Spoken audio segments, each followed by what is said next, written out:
ನಮಸ್ಕಾರ ವೀಕ್ಷಕರೇ, welcome back to my YouTube channel. ಇವತ್ತು ನಾನು ಬಟೋರ ಮಾಡೋದು ಹೇಗೆ ಅಂತ ಹೇಳ್ಕೊಡ್ತಾ ಇದ್ದೀನಿ.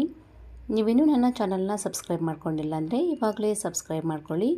ಹಾಗೆ ಪಕ್ಕದಲ್ಲಿರುವ ಬೆಲ್ ಐಕನ್ನ ಕೂಡ ಪ್ರೆಸ್ ಮಾಡಿ. ನಾನು ನೆಕ್ಸ್ಟ್ ವೀಡಿಯೋಗಳು ಹಾಕಿದಾಗ ನಿಮಗೆ ನೋಟಿಫಿಕೇಷನ್ ಬರುತ್ತೆ.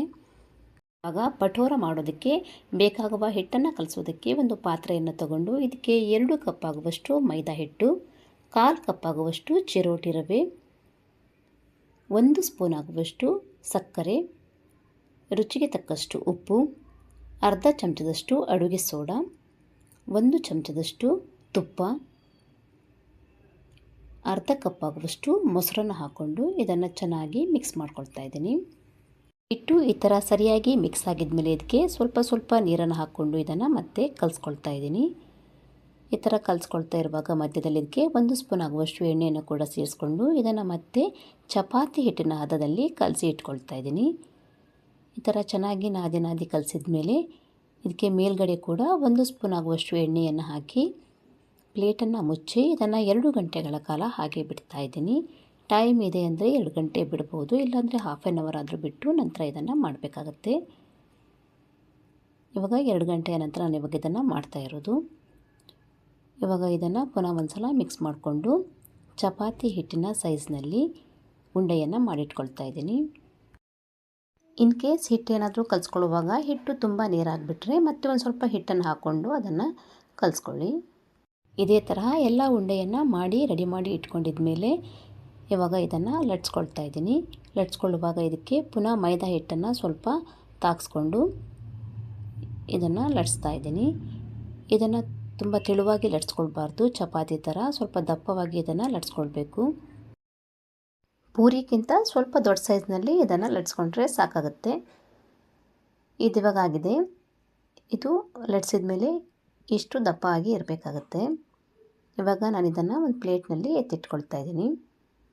ಇವಾಗ ಇನ್ನೊಂದು ಕೂಡ ಮಾಡಿ ತೋರಿಸ್ತಾ ಇದ್ದೀನಿ. ಇನ್ ಕೇಸ್ ನೀವು ಲಟ್ಸ್ಕೊಳ್ಳುವಾಗ ರೌಂಡ್ ಶೇಪ್ ಬಂದಿಲ್ಲ ಅಂದರೆ, ನಿಮಗೆ ರೌಂಡ್ ಶೇಪೇ ಬೇಕಂತ ಅನಿಸಿದ್ರೆ ಈ ಥರ ಲಟ್ಸ್ಕೊಂಡಿದ್ಮೇಲೆ ಟಿಫನ್ ಬಾಕ್ಸ್ ಇರುತ್ತಲ್ವ, ಅದರಲ್ಲಿ ಈ ಥರ ಅದರ ಮೇಲ್ಗಡೆ ಅದನ್ನು ಇಟ್ಟು ಹೊರಗಡೆ ಬರುವಂಥ ಎಡ್ಜಸ್ಸನ್ನು ತೆಗೆದುಬಿಡಬೇಕು. ಆಗ ಅದು ರೌಂಡ್ ಶೇಪ್ ಬರುತ್ತೆ. ನಂತರ ಇದೇ ತರಹ ಉಳಿದಿದ್ದನ್ನು ಕೂಡ ಲಟ್ಸ್ಕೊಳ್ತಾ ಗ್ಯಾಸ್ ಮೇಲೆ ಎಣ್ಣೆಯನ್ನು ಕಾಯೋದಕ್ಕೆ ಇಟ್ಕೊಳ್ತಾ ಇದ್ದೀನಿ.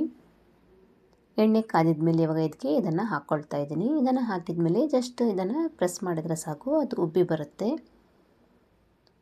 ಈ ಥರ ಉಬ್ಬಿ ಬಂದಮೇಲೆ ಒಂದು ಸೈಡ್ 2 ರಿಂದ 3 ಸೆಕೆಂಡ್ಗಳ ಕಾಲ ಇದನ್ನು ಬೇಯಿಸ್ಕೋಬೇಕು.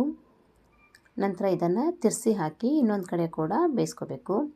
ಗ್ಯಾಸನ್ನು ಮೀಡಿಯಮ್ ಫ್ಲೇಮ್ನಲ್ಲಿ ಇಟ್ಕೊಂಡು ಇದನ್ನು ಬೇಯಿಸ್ಕೊಂಡ್ರೆ ಸರಿಯಾಗುತ್ತೆ. ಇದು ಲೈಟ್ ಗೋಲ್ಡನ್ ಕಲರ್ ಬಂದಮೇಲೆ ಇವಾಗ ಇದನ್ನು ತೆಗಿತಾ ಇದ್ದೀನಿ. ಅದೇ ಥರ ಇನ್ನೊಂದನ್ನು ಕೂಡ ಹಾಕಿ ತೋರಿಸ್ತಾ ಇದ್ದೀನಿ.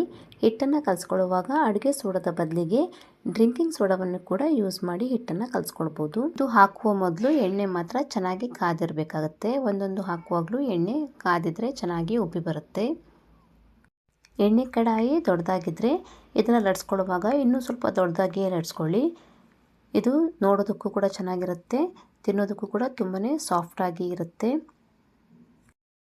ಲಟ್ಸ್ಕೊಳ್ಳುವಾಗ ಮಾತ್ರ ಸ್ವಲ್ಪ ದಪ್ಪವಾಗಿ ಲಟ್ಸ್ಕೊಂಡ್ರೆ ಅದು ಈಸಿಯಾಗಿ ಉಬ್ಬಿ ಬಂದುಬಿಡುತ್ತೆ.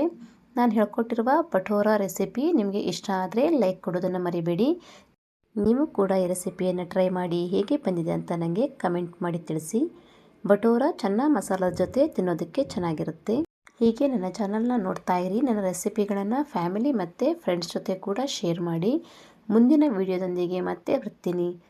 Thank you so much.